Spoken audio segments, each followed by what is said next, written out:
Hello everyone, welcome back to this video on probability and statistics. In this video, I am going to discuss random process. So random process is a very important topic and I hope you all are watching this video very carefully. So if I have to define random process, I'll go back to my previous lecture on random variable. So in my lecture on random variable, I told that random variable is a function which is defined on sample space and the output is a real number. Similarly, the random process is a function on random variable and output is a continuous variable. So this continuous variable is generally taken to be time. So now if I have to denote the random process, I denote it using, xt or xt comma x or xx comma t. So now these three denotions are used to denote my random process. So if I have to say you why we are reading random process. So random process is used to study the statistical averages of any random signal. So if I say which random signal we want to study, we want to study the random signal that is noise which is present in our communication system.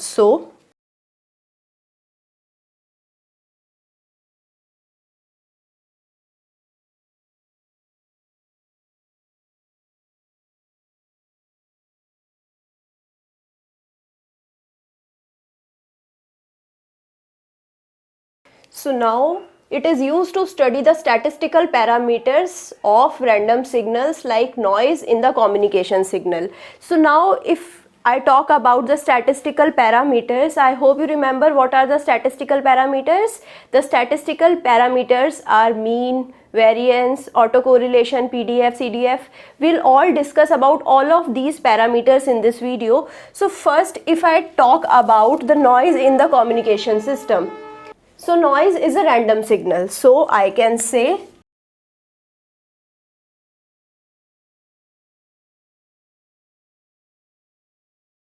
if I have to study the random signal that is noise, the random signal is the signal whose future values can't be predicted. I have already told you about random signal very briefly in my previous video on the introduction of probability. So you can go there and you can watch what is random signal and how we can classify it. So here for the brief introduction I am saying that random signal is the future values can't be predicted. It's the signal where future values can't be predicted. So now if I have to study the statistical parameters of this random signal, I'll use the random process. So if I have to define you the random process, let's suppose the example of this video only. So if I upload this video at 12 p.m. So if at 12 p.m. how many students are watching it, that would be my first random variable. So if I say that I'll find out that how many students are watching it on every day at 12 p.m. So at 12 p.m. I'll find out the number of students which would be sample point 1. At the next day I'll find out again the number of students which would be sample point 2. At the third day sample point 3 and so on up to sample point n. Similarly, what I can do, I can find out how many viewers are there at the particular instant of time which is 5 p.m. So now if I plot the events, so this would be my sample point which I get at the first day, this at the second day, this at the third day and so on up to the nth day. So now similarly I can find out this sample point for any time. So this was for 5 p.m. So again I can find out this at 10 p.m. also. So now this is S1 double dash, S2 double dash, S1 double dash at day 1, S2 double dash at day 2, S3 double dash day 3, Sn double dash day n. So now if I plot these sample points with respect to time, so this is my time axis and this is my S. So now if I have to plot the value of S, so now this value for day 1, so this for day 1 for every instant of time, this is, let's suppose it's varying like this. So now for second day it is varying like this. For third day it is varying like this, and so on. So now this is my first day. At various t instant I can find out the sample point at 12.1 pm also. So now if I want to find out the number of students watching this video at 12 hours 1 minute, so at 1 minute I can find out the number of students watching it. Similarly, I can find out at 5:1, 5:2, 5:30. So I can find out at every instant of time, and I am plotting this. So this is called my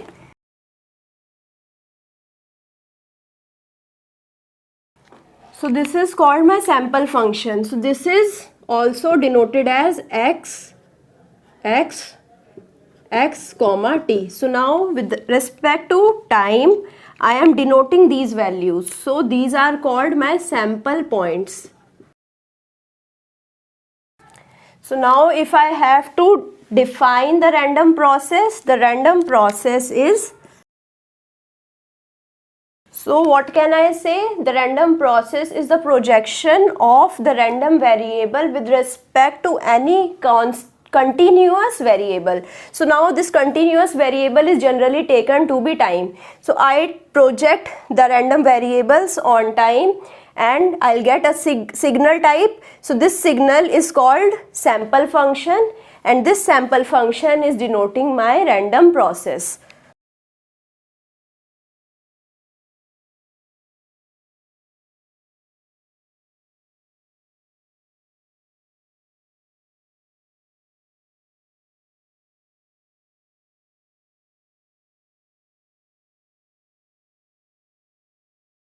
So now this continuous variable is generally time. So we'll project the random variables on time and we'll get a signal which is called sample function. So this is my x1t, this is my x2t, and this is my x3t. So now I am getting 3 random processes here. So now sample space was the collection of all sample points. So now if I talk about 12 pm, the collection of all of the number of students watching the video at 12 pm on day 1, day 2, day 3 up to day n. This collection would be called sample space for 12 pm. Similarly, this is called sample space for 5 pm, sample space for 10 pm. So now if I have to define the ensemble,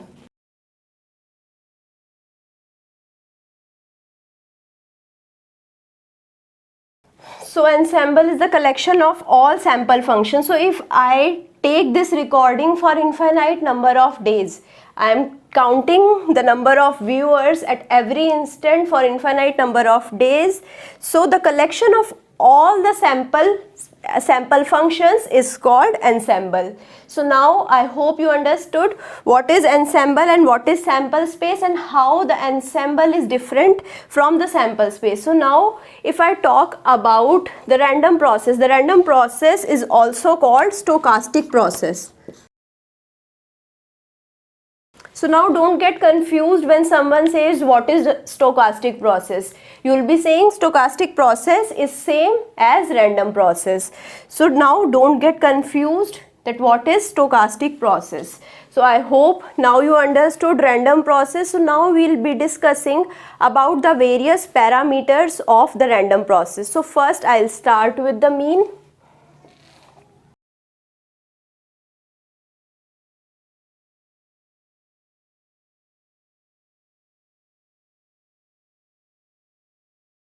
So now here I am taking mean to be the average value. So the average value is denoted by mx, which is equal to integration from minus infinity to infinity x into fx x comma t dx. So this fx x comma t is my PDF.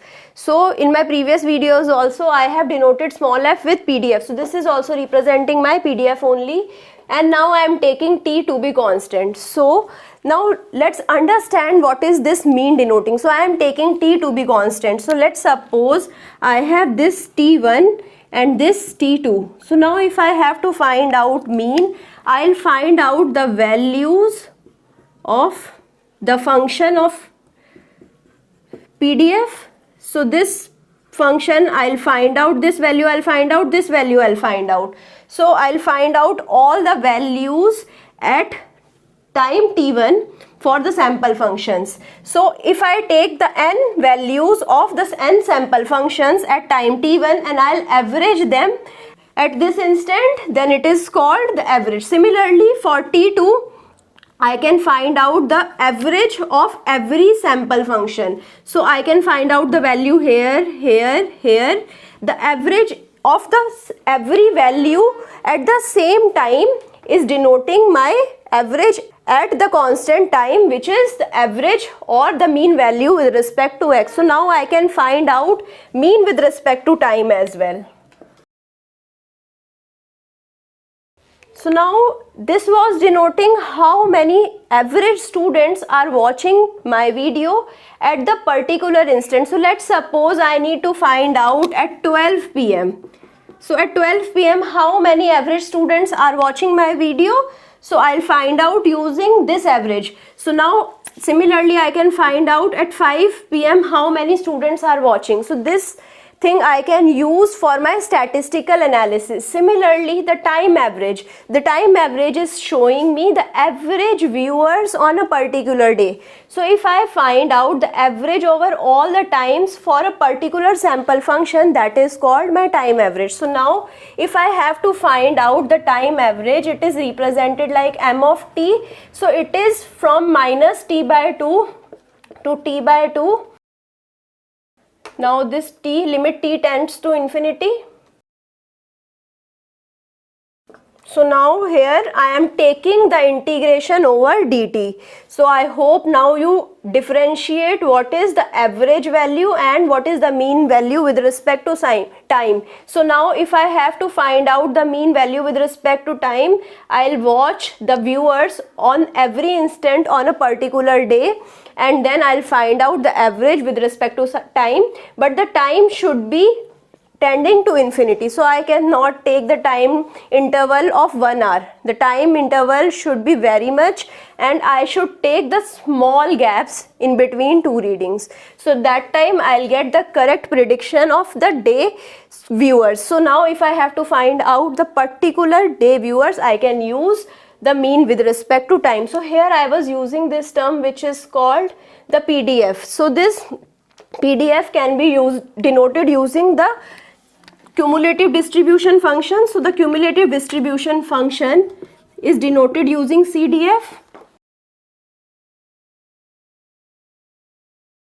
So CDF is denoted by P of x is less than equal to x. So if I am denoting, this was for the random variable. So this was the case for random variables. So now if I consider random processes, it would be x of t less than equal to x. So now if I consider a large number of variables, so probability of x1, x2 up to xn, comma t1, t2 up to tn. So now if I have to find out the cumulative distribution function, so f of x1, x2 up to xn and t1, t2 up to tn. So now if I have to find out this, so it would be equal to probability of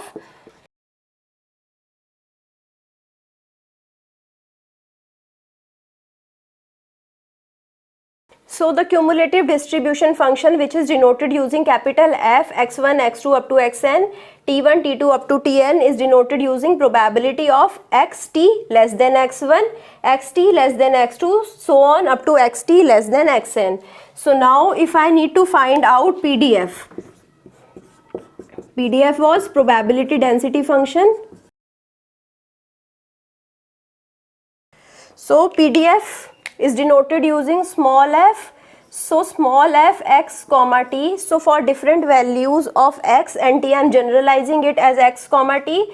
So here I will be take the nth differential with respect to various times of f x1 x2 up to xn, t1 t2 up to tn. So now this is denoting my PDF. So I hope now you are very clear what is PDF, what is CDF, what is mean, and what is mean with respect to time. So now if I have to find out correlation at different times,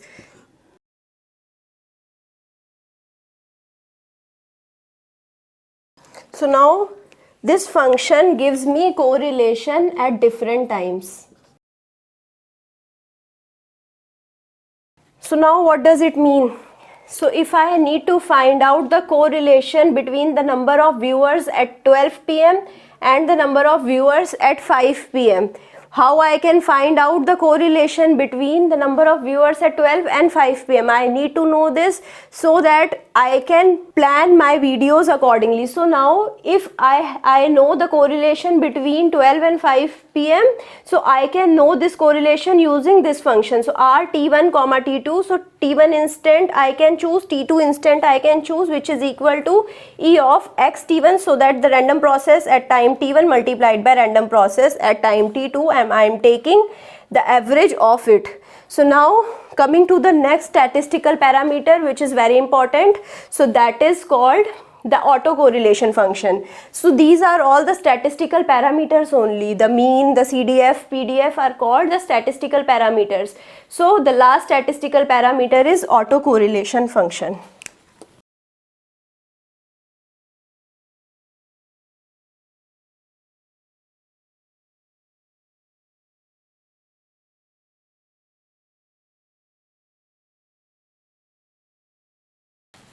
So now autocorrelation function is equal to average of xt multiplied by xt plus tau. So if I have to find the properties, so now here what I was doing, I was taking the value of correlation at the specified intervals, but here I am taking the correlation at some instant which I can choose according to me every time. So here T1, T2 both are predefined. Here I can choose it randomly. So now the properties are,